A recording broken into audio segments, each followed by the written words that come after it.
Hi, this is Suresh from Coimbatore. கோவையிலிருந்து உங்கள் சுரேஷ் பேசிகிட்டு இருக்கேன். இந்த வீடியோவில் நம்ம என்ன பார்க்க போகிறோம் அப்படின்னா, திடீர்னு காலையில் இன்றைக்கி யோசிச்சுட்டு இருக்கும்போது ஒரு சமுதாய சிந்தனை யோசனை வந்துச்சுங்க. இன்றைக்கி இந்த எல்லாமே கொரோனா பற்றி பேசிகிட்டு இருக்கிறோம். இப்போ என்ன நடக்குது அப்படின்னா, எல்லாமே இருக்குது ஆனால் இல்லை, அந்த பொசிஷனில் நம்ம எல்லாருமே உட்காந்துட்ருக்குறோம். உதாரணத்துக்கு சொல்லணும்னா, இன்றைக்கி ஸ்கூல்ஸ் இருக்குது ஆனால் போக முடியல, மால் இருக்குது ஆனால் போய் ஷாப்பிங் பண்ண முடியல, எல்லா ஃபெசிலிட்டிஸும் இருக்குது ஆனால் என்ஜாய் பண்ண முடியல. இப்படி எல்லாமே இருக்குது ஆனால் இல்லை. என்ன காரணம் அப்படின்னு யோசித்தோம்னா, நம்ம இந்த கொரோனாவுடைய தாக்கங்கள், அதுக்கு நிறைய பேர் நிறைய விமர்சனங்கள் கொடுத்துட்ருக்காங்க. மெடிக்கல் பீப்புள்ஸ் அவங்க ஒரு பக்கம் வந்து அவங்க ரிசர்ச் பண்ணிகிட்ருக்காங்க. கண்டுபிடிக்க வந்து அந்த வைரஸ் வந்து ஒன்றும் பண்ண முடியாது, பட் தானாகவே அழிஞ்சு போயிடும் அப்படிங்கிற மாதிரி. இப்போ தானாகவே அழிஞ்சிடும் அப்படிங்கிற ஒரு கான்செப்ட் வரும்போது தான் எந்த ஒரு பொருளும் எங்கே உருவாகுதோ திருப்பி தானாகவே அழியணுன்ற ஒரு ஒரு ஒரு ஒரு கான்செப்ட் இருக்குது. அந்த அடிப்படையில் இது வந்து ஏன் அப்படின்னு கேட்டால், நம்மளுடைய அலட்சியம் அப்படிங்கிறது தான் சொல்ல முடியும். இது வர்றதுக்கான காரணங்கள் என்னன்னு கேட்டிங்கன்னா அலட்சியம் அப்படிங்கிறது தான். எனவே நான் அந்த சப்ஜெக்டை பற்றி நான் பேச வரலைங்க. நான் பேச வந்த சப்ஜெக்ட் வேறு. இந்த மாதிரி திங்கிங் பண்ணும்போது நான் ஒரு எலக்ட்ரிக்கல் இன்ஜினியரிங் அப்படிங்கிறத ஏற்கனவே பேசியிருக்கிறேன். இன்றைக்கு நம்ம வாழ்கின்ற இந்த வாழ்க்கை, அதாவது ஒரு என்ன சொல்கிறது, சொஃபஸ்டிகேட்டட் வாழ்க்கை, ஒரு சந்தோஷமான வாழ்க்கை, இல்லை வந்து ஒரு அளவுக்கு மீறிய மிக சந்தோஷத்தை கொடுக்கக்கூடிய ஒரு சில வாழ்க்கை முறைகள் நம்ம வந்து இன்றைக்கி வழிநடத்திட்டு இருக்கோம். அந்த அடிப்படையில் இந்த வாழ்க்கைக்கான ஒட்டுமொத்த காரணங்கள் என்னன்னு பார்க்கும்பொழுது, இயற்கையை நம்ம சுரண்டி அதை வேறு ஒரு விஷயமாக மாற்றுறது அப்படிங்கிறது தான் இதில் வந்து எல்லாமே நிற்கிது. இப்போது அப்படி நம்ம பார்க்கும்போது, இப்போ நம்ம ஒரு உதாரணத்துக்கு சொல்லணும்னு கேட்டிங்கன்னா, எனர்ஜி அப்படிங்கிற பற்றி தான் இன்றைக்கி நம்ம பேச போகிறோம். அந்த எனர்ஜி அப்படிங்கிறது எங்கேருந்து வருது அப்படின்னா, ஒரு எனர்ஜிக்கோட பேசிக் டெஃபினேஷன் சயின்ஸில் ஸ்கூலில் எல்லாருமே படிச்சிருப்பாங்க. அது ஒரு பொருளை வந்து என்ன பண்ண முடியும்னா உருவாக்குறது. அதாவது எனர்ஜியை வந்து ஆற்றலை வந்து உருவாக்குவதோ அல்லது அழிக்கவும் முடியாது. ஒரு ஆற்றலை இன்னொரு ஆற்றலாக மாற்ற முடியும். Energy cannot be created, cannot be created, cannot be destroyed, but can transfer from one energy to another energy. Basic principal. இந்த அடிப்படையில் நம்ம என்ன பண்ணிக்கிட்டு இருக்கோம் அப்படின்னு கேட்டிங்கன்னா, நம்ம இயற்கை நமக்கு கொடுத்த வளங்களை நம்ம இன்னொரு விஷயமா மாற்றிக்கிட்டு இருக்கோம். அப்படி வர்றது தான் இந்த பவர் அல்லது எனர்ஜி நம்ம பேச போகிற இந்த டாபிக். அப்போ என்ன நம்ம பண்ணுறோன்னா, காலங்காலமாக நமக்கு என்றைக்கு நம்ம விஞ்ஞான வளர்ச்சியில் வர ஆரம்பிச்சோம், அன்னையிலேருந்து நம்ம என்ன பண்ணோம்னா இயற்கையை சுரண்ட ஆரம்பித்தோம். உதாரணத்துக்கு எடுத்துக்கணும்னு சொன்னால், தண்ணி. நம்ம கீழே பூமியில் தோண்ட நிறைய தண்ணிகள் எடுத்துகிட்டு இருக்கோம். கீழே இருக்கக்கூடிய மண் வளங்களை எடுத்துகிட்டு இருக்கோம். இந்த மாதிரி வரக்கூடிய மண் வளங்களையும் இந்த தண்ணியையும் வச்சு நம்ம என்ன பண்ணுறோம், வேறு பொருளாக மாற்றிக்கிட்டு இருக்கோம். இப்போ எலக்ட்ரிக்கல் எனர்ஜி, கரண்ட் தயாரிக்கிறது நம்ம வந்து கலோக்கையில் சொல்லுவோமே. இதுக்கான மூலப்பொருள்னா கீழே இருக்கக்கூடிய இயற்கையை சொல்லி நிலக்கரியவாகவோ அல்லது வந்து தண்ணியாகவோ இல்லை வேறு ஒரு பொருளாகவும் எடுத்து அதை நம்ம எனர்ஜியை மாற்றணுங்கிற ஒரு கான்செப்ட் தான் இருக்குது. சரி, இப்படியே நம்ம செஞ்சுட்டு நம்ம சந்தோஷமாக வாழ்ந்துட்டோங்க. கிட்டத்தட்ட ஒரு 50 வருஷம் சுதந்திர இந்தியாவுக்கு அப்புறம் பார்த்தீங்கன்னா 1947 இன்றைக்கி கிட்டத்தட்ட 2020 இருக்கிற 70 வருஷ வாழ்க்கை நம்ம வந்து கிட்டத்தட்ட அனுபவிக்கிறோம். இந்த 70 வருஷம் வாழ்க்கையில் நம்ம நிறைய விஷயங்களை சுரண்டி எடுத்து நம்மளாம் ஜாலியாக போயிட்டோம். நம்மளுடைய சந்ததியருக்கு நம்ம என்ன கொடுத்துட்டு போகிறோம் அப்படின்னு பார்க்கும்போது தான் மனசில் கொஞ்சம் வலிச்சது. அந்த மாதிரி இயற்கைக்கு புறம்பாக நம்ம நடந்துக்கிட்ட விதம் தான் இன்றைக்கி கொரோனா போன்ற இது வந்து நம்மளை இந்த பாடுபடுத்துது. இதையும் நம்ம இதே மாதிரி நம்ம இந்த மாதிரி இயற்கையை சொந்தக்கிட்டே போனோம்னு சொன்னால் நம்ம சமுதாயத்துக்கு நம்ம என்ன கொடுக்க முடியுங்கிற ஒரு நோக்கத்தில் தான் இந்த வீடியோ போடணும்னு ஆசைச்சேன். இந்த வீடியோவில் நான் என்ன சொல்ல போகிறேன் அப்படின்னா, நம்மளுடைய சங்கதியினருக்கு நம்ம என்ன கொடுத்துட்டு போக போகிறோம் அப்படின்னு யோசித்தோம்னா, நம்ம ஒன்றுமே பண்ண வேண்டாங்க. நம்ம செய்யக்கூடிய வேலைகளில் ஒரு 9 மந்திரங்களை சொல்லித்தராங்க. இந்த 9 மந்திரங்களை நம்ம வந்து கடைபிடிக்கிறோம், 9 நிகழ்வுகளை நம்ம கடைபிடிச்சோன்னு சொன்னாலே கண்டிப்பாக நம்முடைய சங்கதியர்களுக்கு நம்ம ஏதாவது விட்டுட்டு போக முடியும் அப்படிங்கிறது தான். அது என்ன அந்த 9 மந்திரம் அப்படின்னா, இதுக்குன்னு ஒரு ஃபோரம் இன்னைக்கு ஏற்படுத்தப்பட்டிருக்குங்க. அதாவது Cbe Nine அப்படிங்கிற ஒரு ஃபோரம், அதாவது ஒரு ரிஜிஸ்டர்டு ஒரு ஃபோரம் ஒன்று வந்திருக்கிறாங்க. இதுக்குள்ளே நிறைய வந்து பொறியாளர்கள் வந்து இதில் வந்து ஒன்று சேர்ந்து நிறைய ஸ்டாட்டிஸ்டிக்கல் ரிப்போர்ட்ஸ் நிறைய எடுத்து நம்ம இப்படியே போயிட்டு இருந்தோம்னா இதனுடைய முடிவு என்னவா இருக்குங்கிறத யோசிக்கும் போது தான் இந்த ஃபோரம் அப்படிங்கிறது ஸ்டார்ட் ஆகுது. இது இந்த இந்தியாவில் மட்டும் இல்லாமல் இன்டர்நேஷனல் லெவல் ஃபோரமாகவும் இந்த ஃபோரம் வந்து வளர்ந்துருக்கு. இப்போ இவங்கெல்லாம் சேர்ந்து ஒரு புள்ளி விவரங்கள் எடுத்து ஒரு முடிவுக்கு வந்திருக்கிறாங்க. இந்த முடிவோட ஆய்வு அறிக்கை என்ன சொல்லுது அப்படின்னு கேட்டிங்கன்னா, நம் தனி மனிதர் ஒவ்வொருத்தரும் தான் செய்யக்கூடிய விஷயங்களில் சின்ன ஒரு மாற்றங்களை நம்ம கொடுத்தோம்னு சொன்னால் அது மிகப்பெரிய ஒரு பொருளாதார வளர்ச்சியும் மட்டும் இல்லாமல் நம்மளுடைய சந்ததியர்களை நீண்ட நாளைக்கு வாழ வைக்கக்கூடிய அல்லது இயற்கையை பாதுகாக்கக்கூடிய ஒரு விஷயமா இருக்குன்னு சொல்கிறாங்க. அது என்ன அந்த 9 அப்படிங்கிறத நம்ம இப்போ பார்க்கலாம். நம்ம எல்லாருமே இப்போ வீட்டில் வந்து சுவிட்ச் போடுவோம் இல்லைங்களா? சாதாரணமாக நம்ம சுவிட்சை போட்டுட்டு போவோம். அதாவது வந்து சுவிட்ச் off the equipments which is not in use அப்படிங்கிறது தான் முதல் மந்திரம். சுவிட்ச் off the equipments which is not in use. தேவையில்லாத நேரங்களில் ஒரு பொருள் வந்து எலக்ட்ரிக்கல் பொருள் நமக்கு தேவைப்படுது, நம்ம உபயோகிக்கிறோம். உபயோகப்படாத நேரங்களில் அதை சுவிட்ச் ஆஃப் பண்ணி வச்சிடலாம். சாதாரணமாக நம்ம லைட் போட்டு வச்சுருப்போம், மறந்த மாதிரி விட்டுடுவோம். அந்த இடத்துல லைட் தேவைப்படாது. இந்த மாதிரி நம்ம தேவையில்லாத நேரங்களில் ஒரு சுவிட்சை வந்து நம்ம ஆன் பண்ணி வைக்கிறதுனால என்ன நடக்குது அப்படின்னு கேட்டிங்கன்னா, நமக்கு வந்து நிறைய எனர்ஜி லாஸ் நடக்குதுங்க. இதை நம்ம ஆஃப் பண்ணுறதுனால நமக்கு என்ன நடக்குது அப்படின்னா, இப்போ 100% எனர்ஜி நம்ம லாஸ் பண்ணுறோம்னு வச்சுக்கிங்களேன். இப்போ 100 ரூபா கொடுத்து, உதாரணத்துக்கு புரியாமல் சொன்னால், இப்போ 100 ரூபா நம்ம செலவு பண்ண வேண்டிய இடத்துல நம்ம ஒரு 60 ரூபா செலவு பண்ணாலே போதும், அந்த பொருளை நம்ம தரமானதாக யூஸ் பண்ண முடியும் அப்படிங்கிற மாதிரி.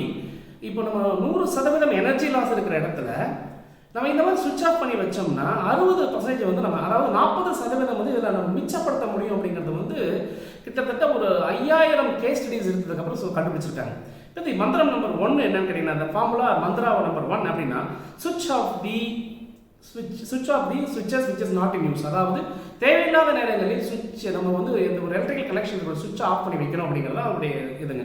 இதனால் நமக்கு என்ன எனர்ஜி சேவிங் அப்படின்னு கேட்டிங்கன்னா, 50 வாட் அவர் அப்படிங்கிற எனர்ஜி வந்து சேவ் ஆகுது. 50 வாட் அவர் ஒரு சுவிட்சை ஆஃப் பண்ணி வைக்கிறதுனால சேவ் பண்ண முடியும்.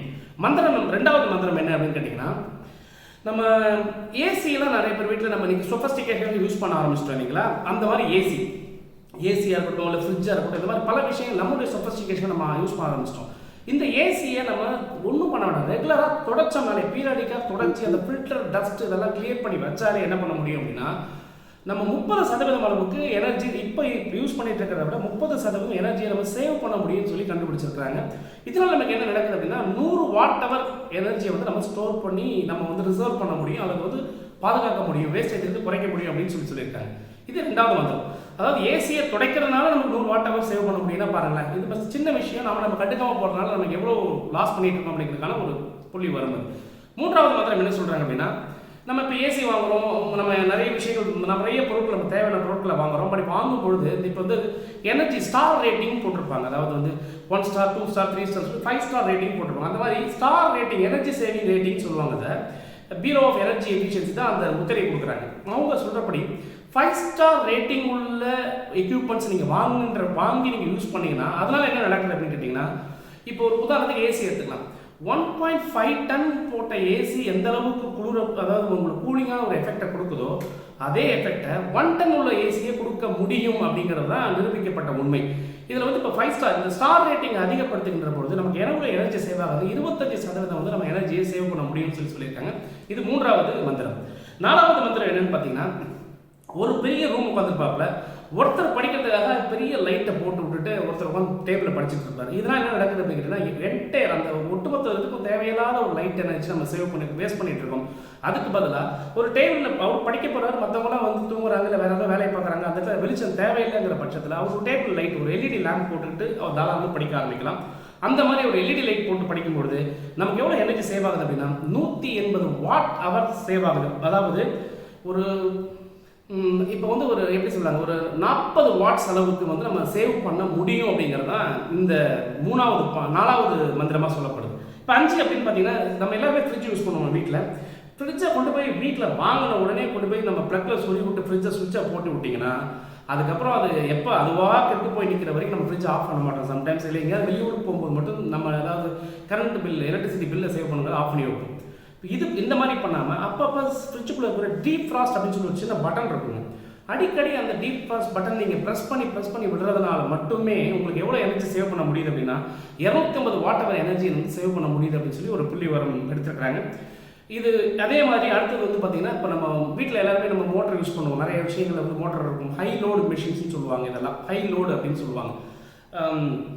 இந்த மாதிரி ஹெவி கெப்பாசிட்டியான இந்த மாதிரி லோடுகளை வந்து நம்ம எந்த நேரத்தில் உபயோகிக்கணும் அப்படின்னு கேட்டால் 2 லோடு சொல்லுவாங்க. ஒன்று வந்து பீக் லோடு, அது ஆஃப் லோடு அப்படின்னு சொல்லி 2 விதமான லோடு. அதாவது வந்து இரவு நேரங்களிலும், அதாவது ஏர்லியர் காலை நேரங்களில், இரவு நேரங்களில் எல்லார் வீட்லையும் எல்லாருக்குமே வந்து இதனுடைய பவருடைய தேவை, அதாவது கிராமத்தில் சொல்ல கரண்ட் தேவை அப்படின்னு சொல்லுவாங்க. இது எல்லாருக்குமே தேவைப்படுது. இந்த பவரை அந்த நேரத்தில் இந்த மாதிரி ஹெவி மோட்டார்ஸை எல்லாரும் உபயோகிக்கும் போது உபயோகிக்காமல் மற்ற நேரங்கள், இப்போ பகல் நேரங்களில் பார்த்தா அவங்கவுங்க வந்து இந்த வெளிச்சம் ஃபுல்லாக இருக்கிறதுனால எல்லா லைட்டிங்குமே எல்லாரும் லைட் ஆஃப் பண்ணி வச்சுருப்பாங்க. இப்போ வந்து எனர்ஜி வந்து பவர் வந்து உங்களுக்கு கம்மியாக தான் யூஸ் பண்ணுவாங்க.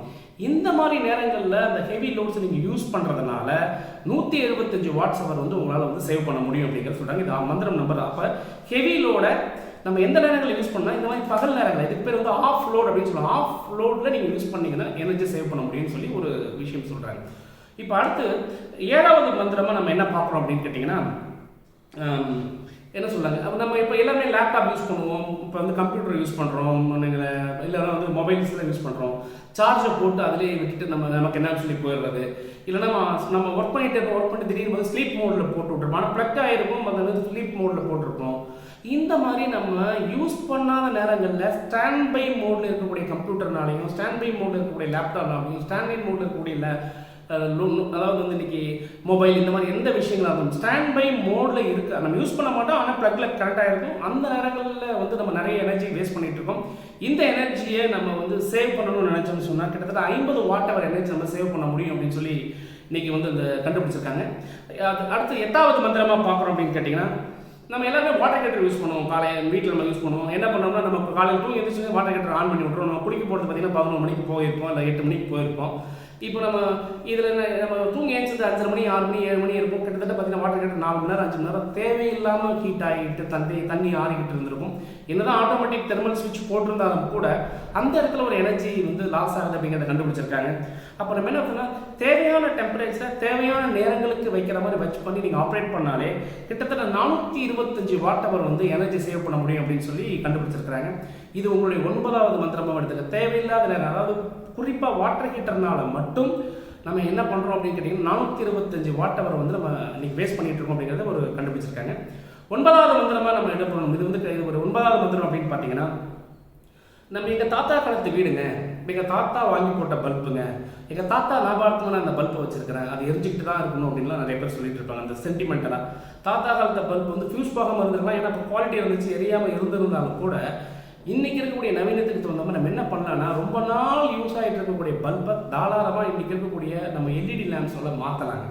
அப்படி நீங்கள் அந்த எல்இடி லேம்பால் மாற்றும் போது என்ன நடக்குதுன்னா, 480 புது பல்பை கட்டி தூக்கி வெளியில் போடுங்க அப்படின்னு சொல்லலை. பழைய காலத்து பல்ப், ரொம்ப பழைய பல்ப், ரொம்ப நாளாக நம்ம வீட்டில் யூஸ் ஆன பல்பை தாராளமாக நீங்கள் ரீப்ளேஸ் பண்ணலாம். அப்படி ரீப்ளேஸ் பண்ணனால கிட்டத்தட்ட 480 வாட் அவர் நீங்கள் எனர்ஜி சேவ் பண்ணுறீங்க. அப்போ ஒட்டு மொத்தமாக இந்த 9 விஷயங்கள் நம்ம டெய்லி நம்ம செய்யணும்னு எல்லாரும் நினைப்போம், ஆனால் செய்ய மாட்டோம். இப்படி செய்யணும்னு நினச்சி செய்யாமல் போகிறதா என்ன நடக்குது தெரியுங்களா? சராசரி ஒரு நாளைக்கு பார்த்தீங்கன்னா 1585 வாட் அவர் பர் டே வந்து உங்களுக்கு வந்து எனர்ஜி வந்து உங்களுக்கு லாஸ் ஆகுது. உங்களுக்கு புரியுற மாதிரி சொல்லணும்னு சொன்னால் 1.5 யூனிட்ஸ் பர் டே வந்து நமக்கு வந்து வேஸ்ட் பண்ணிட்டு இருக்கோம். 1.5 யூனிட், அதாவது கரண்ட் நம்ம வீட்டில் வந்து மீட்டரில் எடுக்கும்போது யூனிட்டில் தான் சொல்லுவாங்க. அப்போ 1.5 யூனிட் வந்து நம்ம வேஸ்ட் பண்ணிட்டு இருக்கோம். இன்னும் புரியுற மாதிரி சொல்லணும் அப்படின்னு சொன்னால், ஒரு ஆள் தன்னைக்கு இவங்க எல்லாரும் இந்த மாதிரியான எனர்ஜி நீங்கள் சேவ் பண்ண நினைச்சிங்க அப்படின்னு சொன்னால் சராசரியாக ஒரு யூனிட்டுக்கு நம்ம 6 ரூபாயிலேருந்து 3 ரூபாய் மினிமம் 3 ரூபாயிலேருந்து மேக்ஸிமம் 6 ரூபா வரைக்கும் மிச்சப்படுத்த முடியும்.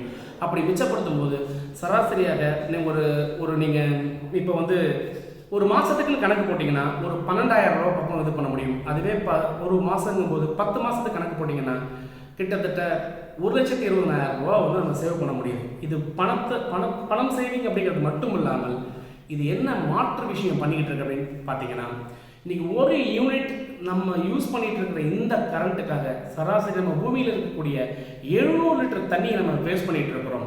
இன்னைக்கு நம்ம தண்ணியே நம்ம வந்து காசு வாங்கி குடிக்கக்கூடிய கட்டாயம். இது இயற்கை கொடுத்தது. நம்ம தண்ணியை நம்மளால உருவாக்க முடியாது, காற்றை நம்மளால உருவாக்க முடியாது, இயற்கையை நம்மளால வந்து அது மாதிரி உருவாக்கிக்க முடியாது. ஆனால் இயற்கை கொடுத்த வளங்களை நம்ம என்ன பண்ணிட்டு இருக்கோம்னா இப்படி வீணா நம்ம பண்ணிட்டு இருக்கிறதுனால நம்மளுடைய 1 யூனிட் யூசேஜுக்காக 700 லிட்டர் தண்ணியை மட்டும் செலவு பண்ண அந்த 700 லிட்டர் தண்ணியை செலவு பண்ணிட்டு நம்ம என்ன வாங்கிக்கிறோம்னு சொன்னீங்கன்னா 1.3 kg ஆஃப் கார்பன் டை ஆக்சைடை வாங்கிக்கிறோம். அதாவது காற்றை மாசுபடுத்தக்கூடிய ஒரு விஷயம் CO2ன்னு சொல்லுவாங்க, கார்பன் டை ஆக்சைடு புகை.